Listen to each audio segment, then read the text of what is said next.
नमस्ते बच्चों। ये ऑडियो 2 है।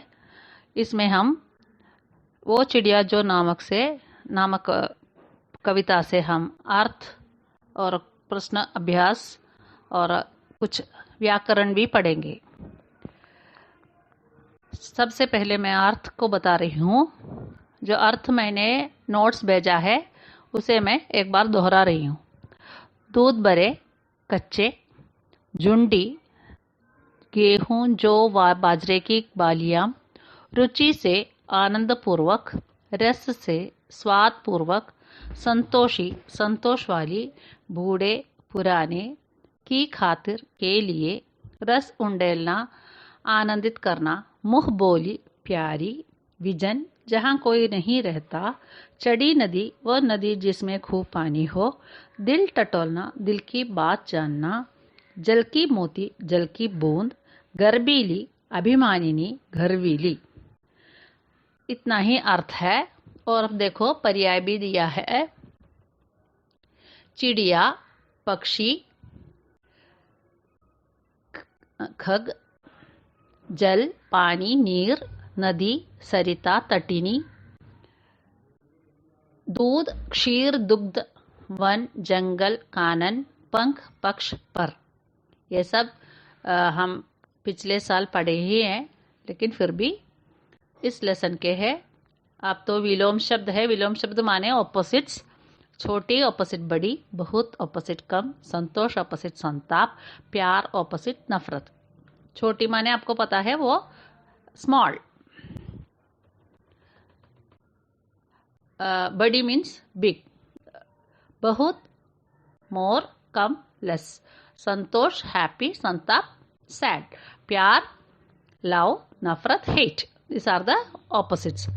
नाउ पाठ्य पुस्तक पेज नंबर 2 में आपको प्रश्न अभ्यास क्वेश्चन आंसर्स के कविता से जो क्वेश्चन आंसर्स है, 4 ही क्वेश्चन आंसर्स है, उसका पहला आपको कुछ करना है। तो फर्स्ट क्वेश्चन है, कविता पढ़कर तुम्हारे मन में चिड़िया का जो चित्र उभरता है उस चित्र को कागज पर बनाओ। You can refer with the textbook. Questions are there. You have to draw a very beautiful small blue wings bird. Now move to second question. तुम्हें कविता का कोई और शीर्षक देना हो तो क्या शीर्षक देना चाहोगे? उपयुक्त शीर्षक सोचकर लिखो। You can give another title of that poem. So which title you will give? You can prefer your own. Okay. Now I gave here नीले पंखों वाली चिड़िया. You can give संतोषी चिड़िया, मुँह बोली चिड़िया, और क्या होता है गर्बीली चिड़िया। ये सब आप दे सकते हैं। मैंने एक दिया है, आपका चॉइस है, आप कुछ भी दे सकते हैं। अब देखो तीसरा क्वेश्चन, इस कविता के आधार पर बताओ कि चिड़िया को किन किन चीजों से प्यार है। Which all things she loves? In poem already I explained you. I am giving the answer that चिड़िया को खेतों में लगे जो बाजरे की फलियों से, the grains of the millet and जो, that जंगल से, that forest, और जिस नदी से वो ठंडा और मीठे पानी पीती है उससे प्यार है। She loves that water from the river also. Now move to fourth question. It is you have to explain. आशय स्पष्ट कीजिए. They will give a line that you have to explain. The first one is रस उंडेल कर गा लेती है। इसका उत्तर है, इसका आशय है, इस पंक्ति का आशय यह है कि चिड़िया खुश होकर गाने लगती है। She is singing because of she is very happy. उसके गाने में माधुर्य है। In her song that is fully sweet. माधुर्य means you can see the lovely melodious. ऐसा लगता है जैसे वातावरण में रस उंडेल कर उसे रसमय कर दिया है। You can get the feeling that whole atmosphere she make it sweet. Sweet like means we are enjoying the melodious song. So atmosphere will be changed. We will be happy. That is the meaning of that. Now move on the next question. चड़ी नदी का दिल टटोलकर जल का मोती ले जाती है. चड़ी नदी means the water is more on that river. Okay, it's flowing fastly, and when you are getting flood and all, no, the water will be more. The same way, इस पंक्ति का आशय है कि चिड़िया ऐसी ही नदी से जलकण लेकर अपनी प्यास नहीं बुझाती. She simply cannot take the water and she is her thirst she is facing. वो पहले उफनती हुई नदी का मन टटोलती है. First of all, she is getting permission from that river, and she is understand her mind. That is only she is कवि want to say.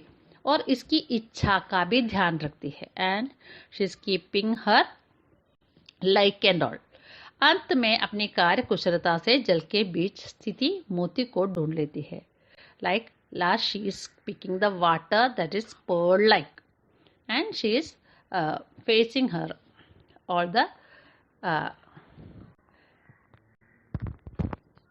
thirst, and she is facing she is drinking the water from that river. Okay, when you read you can understand. Now move to that व्याकरण. व्याकरण क्या होता है? Grammar होता है ना, भाषा की बात. पेज नंबर 4 को ले लो. व्याकरण हमने पिछले साल पढ़ा था. विशेषण याद है आपको? संज्ञा या सर्वनाम शब्दों की विशेषता बताने वाले शब्द विशेषण कहलाते हैं. Do remember? Describing order of noun and pronoun is called adjective. Okay, the same thing you are going to learn here the grammar side. Now I will read that grammar. Page number 4. पंखों वाली चिड़िया. नीले पंखों वाली चिड़िया. The next one, ऊपर वाली दराज. सबसे ऊपर वाली दराज. पंखों वाली means wings. Birds are having wings. Okay. So which color wings? Blue color wings. Okay. Now next see, ऊपर वाली दराज. The topmost drawer. सबसे ऊपर वाली दराज means topmost drawer. So here you can see the underlined words. नीले पंखों वाली, सबसे ऊपर वाली. These all lines you can see there. It is called विशेषण. Okay. So here नीले and सबसे is the विशेषण. Now move to that. You can read that. यहाँ रेखांकित शब्द विशेषण का काम कर रहे हैं. ये शब्द चिड़िया और दराज संज्ञाओं की विशेषता बता रही है. अतः रेखांकित शब्द विशेषण है और चिड़िया दराज विशेष है. सो whom we are describing, that is called विशेष्य. यहाँ वाला वाली जोड़कर बनने वा कुछ और विशेषण दिए गए हैं. ऊपर दिए गए उदाहरणों की तरह इनके आगे एक एक विशेषण और जोड़ो. You have to do the exercise that I am giving as a notes. मोरों वाला भाग. The garden of the peacock. What you will give? You can give your own. I am giving मनोहर मोरों वाला भाग. Now next one is पेड़ों वाला घर. हरे भरे पेड़ों वाला घर. हरे भरे means, what is that हरे भरे? हरे भरे means the greenery. Second one is फूलों वाली क्यारी. The garden of the bed of that garden of that flowers. So here we can say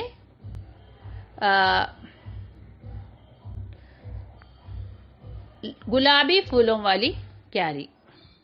गुलाबी फूल means the rose color flower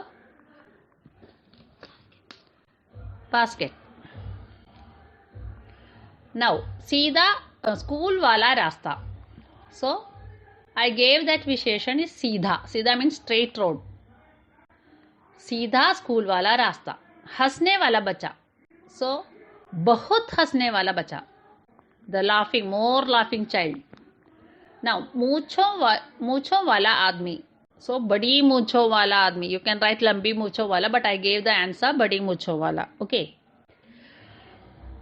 Anything you are like, you can write the adjective there, but it should be match for that word. Now see second section, भाषा की बात। वो चिड़िया झुंडी के दाने रुचि से खा लेती है। You can see the textbook, it's a bold letter रुचि से। Do you C?